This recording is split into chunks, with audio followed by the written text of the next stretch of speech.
before I delve deeper into the topic, I'd like to introduce you all to a couple of people. So this guy on the left is an MIT graduate and a full scholar at that. The guy next to him entered high school when he was only in 5th grade at 10 years old and entered UP at 13. The guy next to him graduated from Pisay main campus and got a degree in mechanical engineering. And finally, the last lady also graduated from Pisay main campus, got a degree in chemistry, and got a master's degree in environmental science. So, ano yung connect ng mga tao na to sa topic natin ngayon? Well, they're all related to me. The guy on the left is my Tito Jojo. He's currently a banking director in California. The guy next to him, my Tito Perry, currently teaches physics here in UP Diliman and coaches the national physics team. My dad used to teach physics as well and is currently an environmental consultant. And finally, my mom teaches chemistry at Philippine Science High School main campus.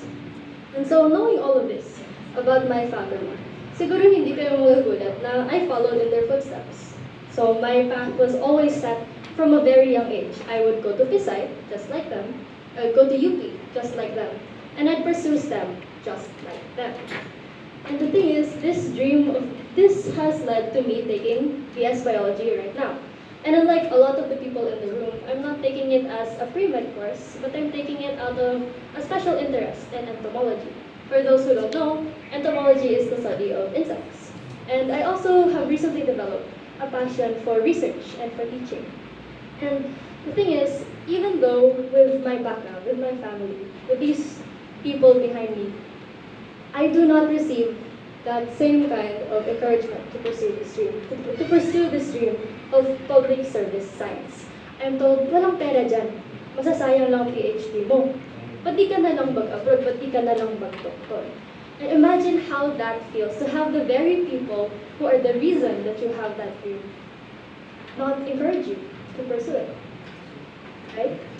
And the thing is, they're not the only people in the Philippines who have this kind of mindset, because there exists a phenomenon known as brain drain, where a lot of Filipino scientists decide to leave the country and work abroad. Why? It's because the Filipino scientist only has an average monthly wage of 22,000 pesos. This is half the wage of an average doctor or engineer, and it's not enough to make a decent living.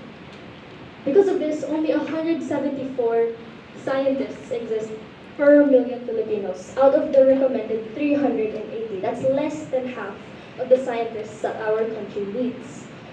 And they're doing that to make a living, to support their families. They're doing it because they have no choice. And the government also only invests 0.16% of our GDP into research and development, rather than the recommended 1%. That is so little. Do you see how far away that arrow is? So Filipino scientists face a huge lack of resources, right? When I was in 2022, I had the opportunity to have an internship at the Philippine Nuclear Research Institute. That's us on the left. And I was so shocked to find that the Agricultural Research Division only consisted of 3 people. 2 scientists and 1 lab technician who didn't even have formal education.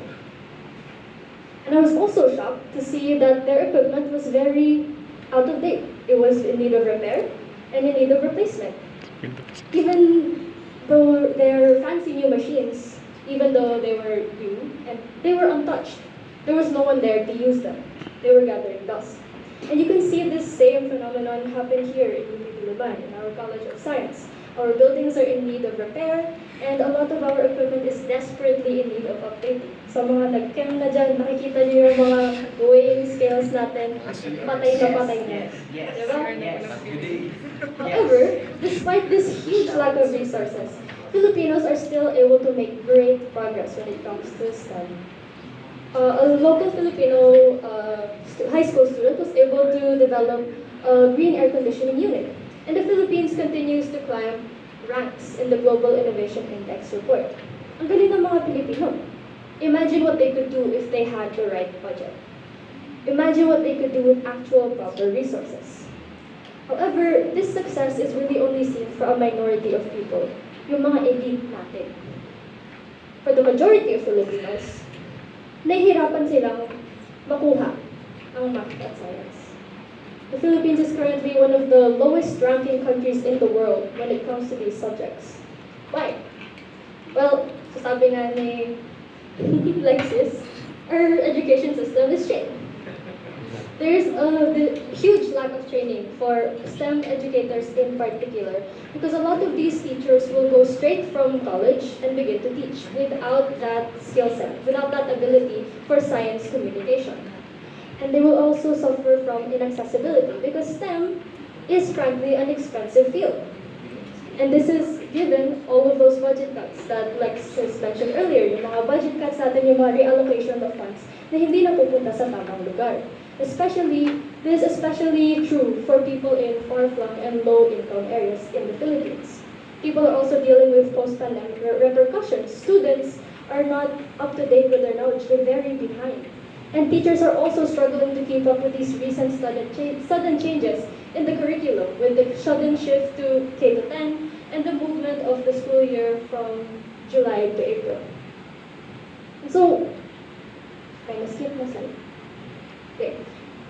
What do the scientists and educators have to do but to protest against these changes?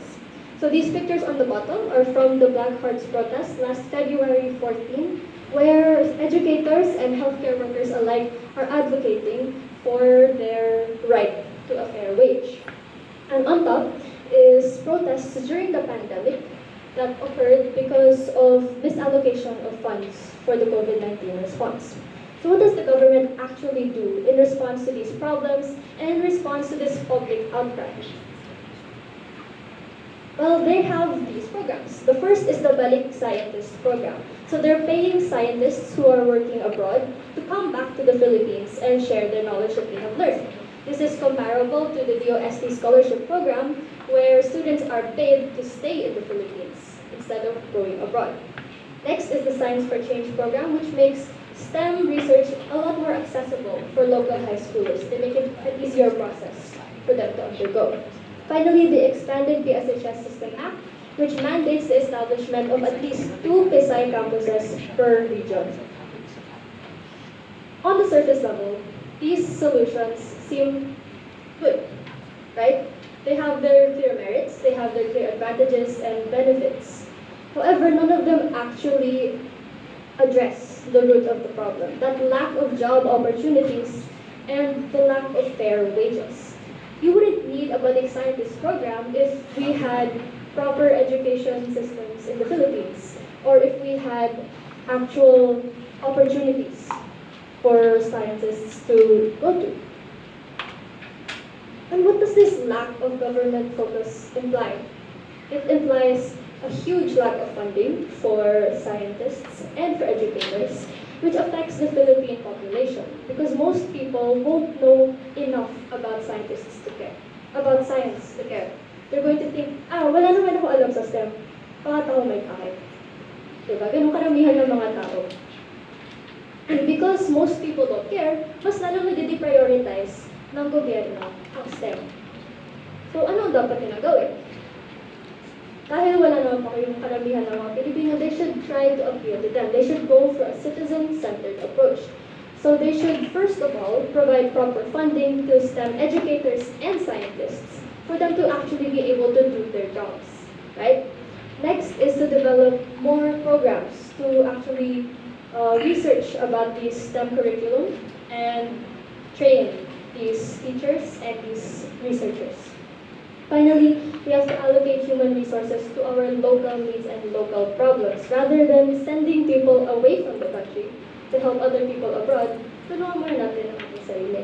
Kung natutunan niyo ito, pantayong pananaw. Diba? So if we are able to take this approach, the Philippines has the potential to provide a lot more job opportunities for people. Right? You have that potential to improve the systems that we currently have. The Philippines could have the potential to solve global issues and problems such as climate change or food insecurity. STEM matters, but if STEM mattered more, we could make an actual change. Thank you.